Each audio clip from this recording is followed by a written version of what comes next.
Hello viewers, welcome to my channel. আজকে তৈরি করে দেখাচ্ছি পিৎজা সস। ঘরে বসে মজার এই সসটি কি করে খুব সহজে তৈরি করা যায় সেটিই করে দেখাবো।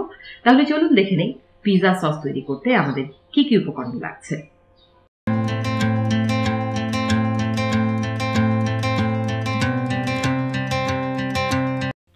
চুলায় পর্যাপ্ত পরিমাণে পানি দিয়ে একটা হাঁড়ি আমি বসিয়ে দিলাম। অন্যদিকে 4টা মিডিয়াম সাইজের টমেটো নিয়ে নিয়েছি, ভালো করে ধুয়ে নিয়েছি। এর নিচের সাইডটা আমি সমান করে কেটেছি এবং উপরের সাইডটা আমি একটা ক্রস কাট দিয়ে নেব। দেখতে পাচ্ছেন, একটা ক্রস কাট দিয়ে নিলাম। এর কারণটা হচ্ছে যখন আমি টমেটোটাকে সিদ্ধ করব এবং চামড়াটা উঠিয়ে নিতে যাব, এই ক্রস কাটের কারণে চামড়াটা উঠিয়ে নিতে সহজ হবে। এভাবে প্রত্যেকটা টমেটো আমি ক্রস কাট দিয়ে চুলায় ফুটন্ত পানিতে বসিয়ে দিলাম। 2 মিনিট রান্না করব, ফিরে আসছি 2 মিনিট পর।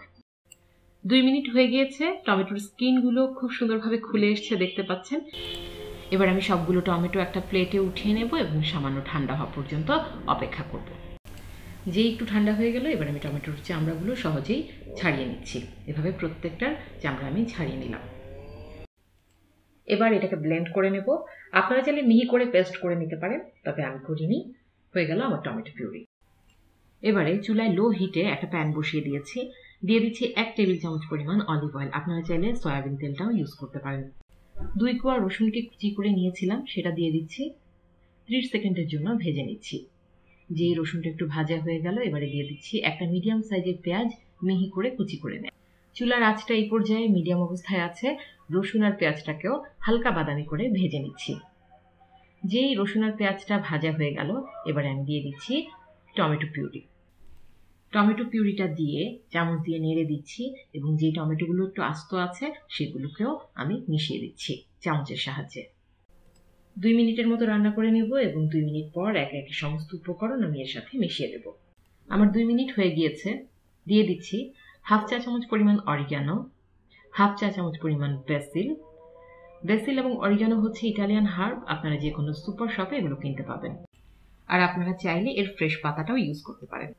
দিয়ে দিচ্ছি 1/2 চা চামচ পরিমাণ পাপরিকা পাউডার, 1/4 চা চামচ গোলমরিচের গুঁড়া, 1 চা চামচ টমেটো কেচাপ, 1 টেবিল চামচ পরিমাণ বাটার। দিয়ে দিচ্ছি 1/2 চা চামচ লবণ, 1/2 চা চামচ চিনি, 1/2 চা চামচ পরিমাণ লাল মরিচের গুঁড়া। এই সমস্ত উপকরণ দিয়ে একটু ভালোভাবে নেড়ে দিচ্ছি এবং সব শেষে দিয়ে দিচ্ছি 1 চা চামচ পরিমাণ ভিনেগার। সমস্ত উপকরণ আমার দেয়া হয়ে গিয়েছে। এবার আমি এটাকে 5 মিনিটের মতো রান্না করে নেব। ঢাকনা দেওয়ার প্রয়োজন নেই, এমনিতেই এটা রান্না হয়ে যাবে। ফিরে আসছি 5 মিনিট পর। আমার 5 মিনিট হয়ে গিয়েছে, পিৎজা সসটাও তৈরি হয়ে গেছে। এই পর্যায়ে আপনারা লবণটা একটু চেখে দেখতে পারেন।